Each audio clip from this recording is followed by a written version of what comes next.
Sethmar story. Join us this week for a talk with Trey Griggs from Beta Consulting Group. Welcome to the inaugural episode of the Sethmar story. My name is Andy Tooley, the president of Sethmar Transportation, and I appreciate you joining us today. We're here to tell the story of Sethmar, our partners, and what we're doing in the industry and where we're moving forward. Joining us today on our first episode is my good friend, Trey Griggs from Beta Consulting Group. We're excited to have Trey on. Welcome. Andy, what's up, man? How you doing? Doing very, very well. How are you doing today? I'm doing great. And let me just say, I'm incredibly honored to be a part of the inaugural episode. I love what you guys are doing. I love the fact that you started a podcast as a freight broker and you want to tell your stories. That's what it's all about. Every person in your company and your company itself has a story to tell. And so this is just fabulous. I love it. No, well, we appreciate you. And like I was joking, with all your experience, you know, maybe the host becomes the... we'll flip the script. Yeah.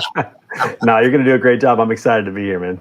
No, absolutely. Well, tell, for those of you, that don't know you, we got involved working with you when you were at Lean Staffing. You've since moved over to Beta. Kind of tell us a little about what you're doing, what led to that transition and everything else.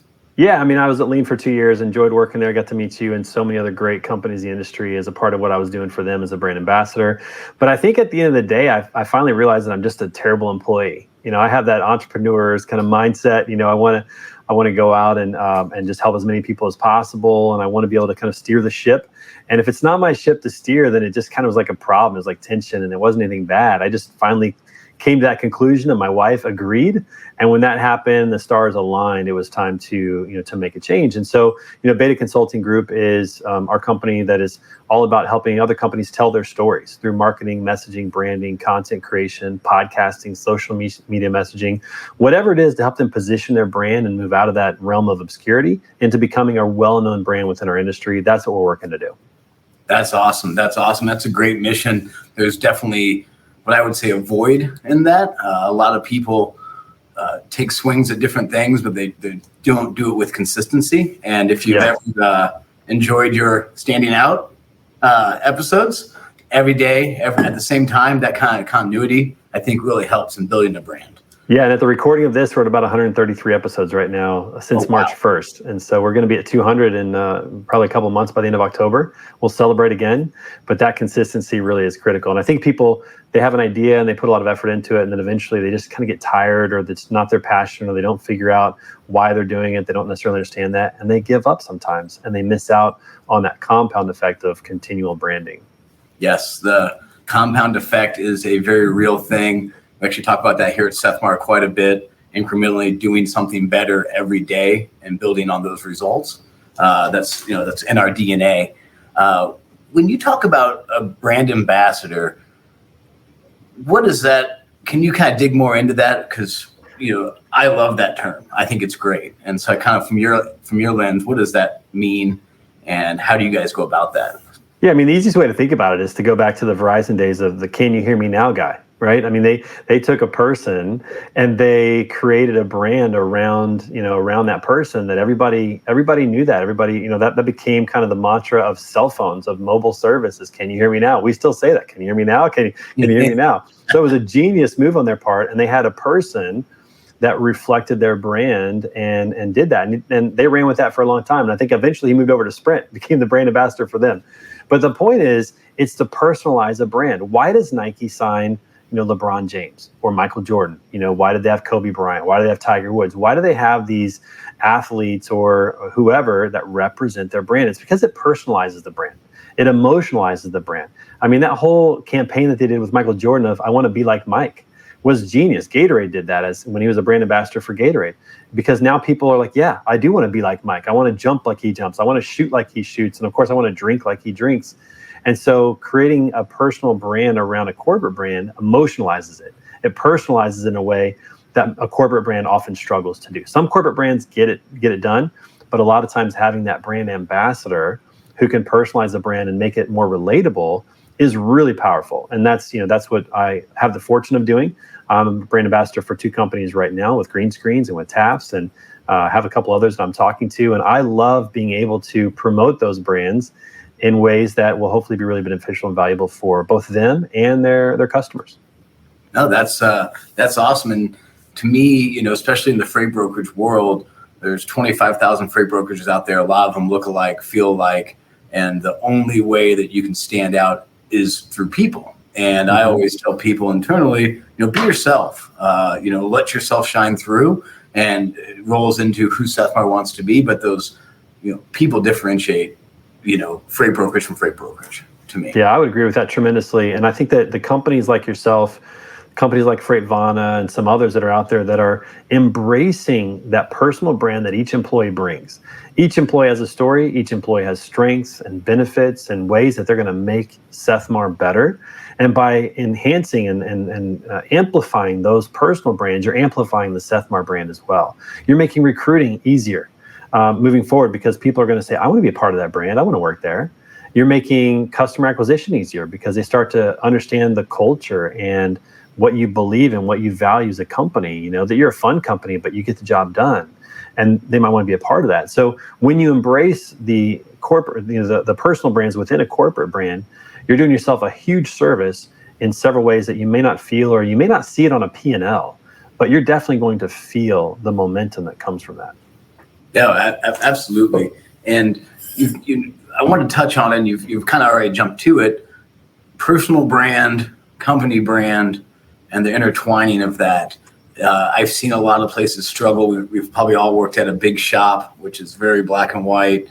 You can't have a Jayhawk on your email signature or anything like that. Right. All the way down to something where, like Sethmar, where it's like, yeah, we have an email signature recommendation, but people have different associations on there and whatnot. Where do you see that? How does it mesh to you? And then where do you see it going forward? Do you see it more loosening of those restrictions, allowing people to be people, or do you see it, what do you see there?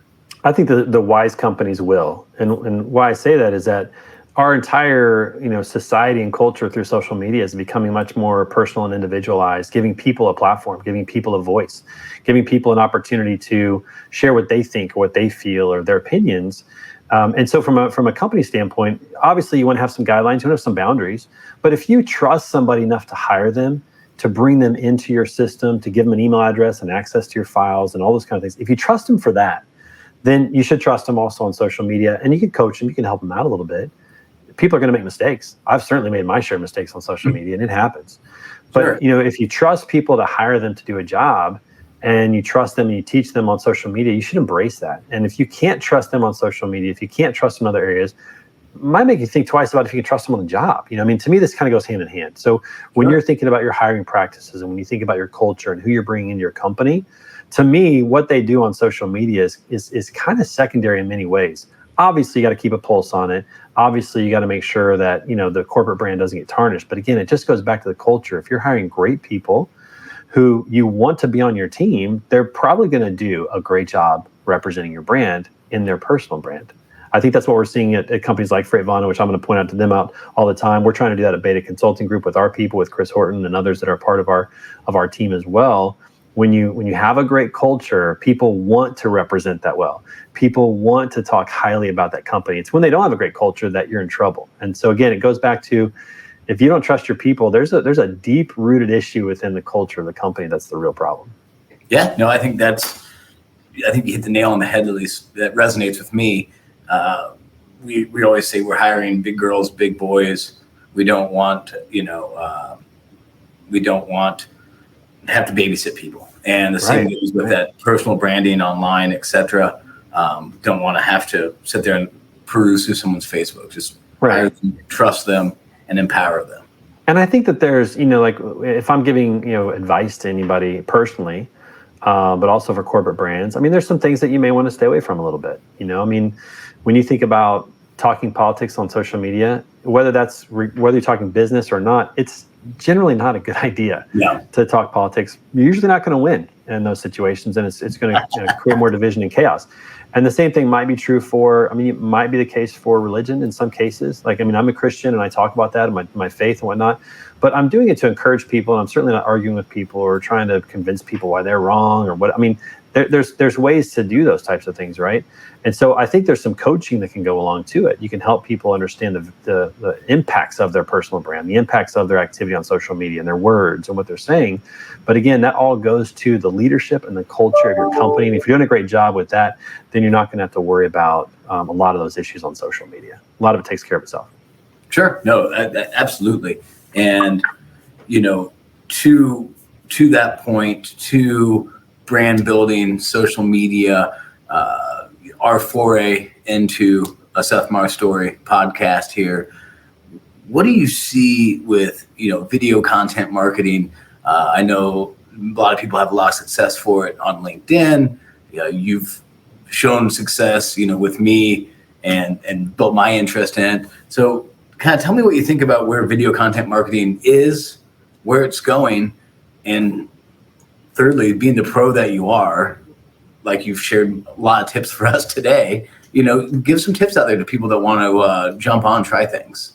Yeah, well, I think it goes back to human nature in many ways. You have to observe how humans tend to behave. And if you think about it, people are watching videos now more than they're reading. Not that reading is dead, but I think when podcasting started to come into it, audio podcasts that is, reading went down a little bit because people started listening to books and they started realizing I can learn a lot by listening. I can actually read more books by listening. And some people really love that. And they listen to a lot of podcasts and that's their form of education. And it took away from the people who are reading. It used to be that the only way you could learn was generally by reading, or watching a few things on TV from time to time. So podcasting took that away a little bit. And now video, through the use of TikTok, Instagram, Facebook even, LinkedIn, where video is prevalent, people enjoy watching videos and get a lot out of that. It's visually stimulating. It's fast content. They can learn pretty quickly with that. They can get the summary of it. I mean, you can either buy Simon Sinek's book and read it, which will take a while, and it's a great, he's got great books, great content, or you can listen to some of his snippets online and get almost the same education for doing that. So it's also expediting the process of learning. So I think that things are going to continue to move in that trend. I think that's why platforms like TikTok and Instagram have done so well through pictures and videos, because that's how people think. It's easy, right? We tend to, as humans, move towards comfort and ease.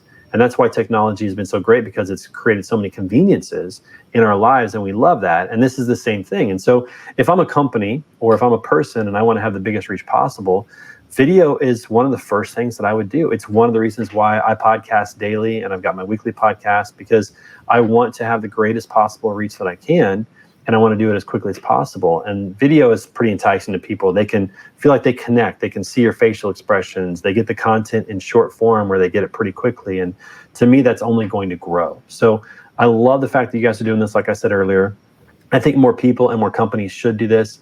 And the biggest advice I can give for people is this: don't overthink it. Turn the camera on and start talking, because you have stories, you have experiences, you have lessons you've learned, you've had people in your life that have impacted you. All of that becomes great content, and it becomes unique to you because you're the one that lived it, or you're the one that experienced it in a way that nobody else lived or experienced that. Even a shared experience through different people sounds different. And so everybody has a unique story. Everybody has value that they can provide through their experiences and what they've learned. And so the biggest advice is just get started, turn the camera on. I love the fact that we jumped on here today, and not to put too much behind the scenes here, but there was some learning that went on when we jumped on today, right? And if you guys waited until you knew everything to use StreamYard or to record or to create a podcast, if you waited until you had everything done, you might never start. I think the key is just being willing to start. And I heard this one time, I thought this was really valuable. To be good at anything in life, you have to be willing to be bad for a while. And a lot of times people just don't want to be bad for a while. But if you want to get good at anything, I mean, if you picked up golf today, you're going to stink. It's a hard game. But if you want to be good at it, you got to be willing to be bad for a while. If you want to be a great podcaster, if you wanted to be a great dancer, if you want to be an actor and actress, you got to be willing to stink for a while and learn and get better. But that means you've got to be willing to start when you don't know everything. And I'm proud of you guys for doing that. I just encourage more people to do that. Talk to people who do it, learn what you can, but don't be afraid to start. Turn that camera on, start telling your stories. Somebody's going to resonate with that, and you're going to start building an audience. No, I never heard it phrased that way. And I think that's pretty, A, it's a great way to phrase it. B, it's true in anything in life, from doing podcasts to making sales calls. If you have the perfect intro to your sales call, you're never going to get around to making it. And I think rarely does somebody do something for the first time and they're great. It's rare. And when somebody do that, you're like, wow, you're a natural. That's what people say. But they say that because it's so rare. It doesn't happen. You have to be willing just to be bad. No, that's well said. So what else is, shifting gears a little bit back to beta. I know when I was watching a show last week, you guys have something new coming up. We do, Just announced it on Thursday. You want to share that? Well, this is kind of the evolution of anything new, like a new company, is that you're kind of figuring things out as you go. And anybody who says they know what they're doing is lying, number one. We're all trying to figure this out. There's no manual on how to do this. And so we started a beta consulting group back in January. We've just been figuring things out along the way. And the newest thing is that we're unintentionally creating the beta podcasting network, because Chris Horton, who is our sales and ops director, who's also a great speaker, his voice is 20 times better than mine. He's like silky smooth. They're going to start a podcast, him and DJ Flores, called the What's Next podcast. And it's going to be talking about taking these next steps and having courage and just thinking through what's next to my life, professionally and personally, relationally, socially, emotionally, spiritually. What's the next step that I need to take? And being willing to take that. So they're going to tell some really cool stories. I'm really excited for them to be doing that as well. And then we just continue to kind of evolve as well. So we have our new swag store where we're selling swag, which we're probably never going to make any money off of it, but that's not the point. We're trying to build a community of people, and best way to build a community is to look at that, you got it right there. Yeah. The best way to build a community is to get them to, wearing the same stuff and drinking out of the same bottles and all that kind of stuff. So we both have that. So we're all about building a community. We want to encourage people to be excellent, and we want to build a community to do that. So we have a swag store. We just figured that out. I'm emceeing events and speaking, and we're figuring out what that looks like and what it costs. These things don't come with a manual. So we're trying to figure out what the market value is on some of these things, and, how we can get into those areas. And so that, along with the sponsorships that we have for podcasting and our marketing, which is our core competency that we do, we're just, figuring stuff out. It's great. Yeah, no, that's awesome. And, I was pumped to get an opportunity to come on, and really appreciate you taking the time to come on here and share a little bit about beta. And, hopefully as we get this up and going, we can bring you back on. And I'm sure people enjoyed listening to you talk about branding. So, well, I appreciate you having me on. It's great again to be. I'm just so honored to be the first guest that you're having on the show, and just the opportunity to watch this grow from the very beginning. And all I got to say is just don't quit. I think that's the biggest thing, is don't quit. There are going to be days where it probably doesn't seem like fun, or like nobody's listening, or is this even making a difference? And then out of nowhere, if you keep going, you're going to get a message from somebody saying, "Hey, I watched this episode and it really helped me with this," or "I watched that and it was really inspiring. Please keep doing what you're doing."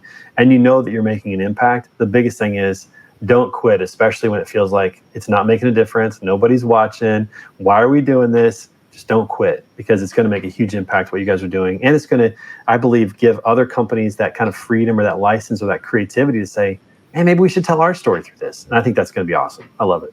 Awesome. Well, I appreciate that. And I will probably come back and watch this at a later date. We should have like 1 year from now, we're going to watch this episode and we're going to comment over it while we do it. That's going to be a great day. I'm looking forward to that. Look back and to see the process that we went through. So that's right. Well, hey, really appreciate you taking the time to join us and having you on, and we'll catch up with you soon. Thanks, Andy. Appreciate it. All right. Thanks, Trey.